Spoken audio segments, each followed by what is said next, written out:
Dragon ഫ്രൂട്ടിൽ പെട്ടെന്ന് വേര് പിടിപ്പിക്കാൻ നമ്മൾ ചെയ്യേണ്ട ഒരു മാർഗ്ഗമാണ്. നമ്മൾ ഡ്രാഗൺ ഫ്രൂട്ട് കിട്ടിയാൽ പെട്ടെന്ന് മണ്ണിൽ കുഴിച്ച് വെച്ചാലൊന്നും വേര് വരാൻ ഭയങ്കര പാടായിരിക്കും. അന്നേരം ശ്രദ്ധിക്കേണ്ട കാര്യം എന്ന് വെച്ചാൽ ഡ്രാഗൺ ഫ്രൂട്ട് ഒരു 2 വർഷം കായ് പിടിച്ച ചെടിയിൽ നിന്ന് തണ്ട് മുറിക്കുക.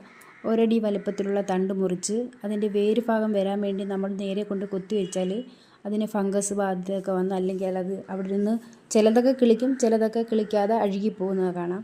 അപ്പം അതിൻ്റെ 2 വർഷം കാ പിടിച്ച ഒരു ചെടിയുടെ തണ്ട് മുറിച്ചെടുത്ത് അതിൻ്റെ ലാസ്റ്റ് പോർഷൻ വരുന്ന ഭാഗത്ത് ഇതാ ഇങ്ങനെ കട്ട് ചെയ്തെടുക്കുക. ഇങ്ങനെ ചെത്തിയെടുത്തതിന് ശേഷം നമ്മൾ കൊണ്ടുപോയി വേര് വെക്കാൻ മണ്ണിൽ കൊണ്ട് കുത്തി വെച്ചാൽ മതി. 2 ആഴ്ച കഴിയുമ്പോഴത്തേക്കും അതിൽ വേര്. അങ്ങനെ കുത്തി വെച്ചതാണ് ഇങ്ങനെ വേര് വന്നത്. പ്രത്യേകം ശ്രദ്ധിക്കുക. പെട്ടെന്ന് തന്നെ 2 ആഴ്ച കഴിയുമ്പോൾ തന്നെ വേര് വരും. പിന്നെ അടുത്ത ശിഖരങ്ങളും വരും. അങ്ങനെ നമ്മൾ ശ്രദ്ധിച്ചു കഴിഞ്ഞാൽ നല്ല രീതിയിൽ ഡ്രാഗൺ ഫ്രൂട്ട് പെട്ടെന്ന് കിളിപ്പിച്ചെടുക്കാൻ തന്നെ പറ്റും. ഇങ്ങനെ ഞാൻ അതേപോലെ തന്നെ 2 ആഴ്ചയ്ക്ക് മുമ്പ് കൊണ്ട് കുത്തിവെച്ച, പക്ഷേ ഇതുവരെ വേര് വന്നില്ല.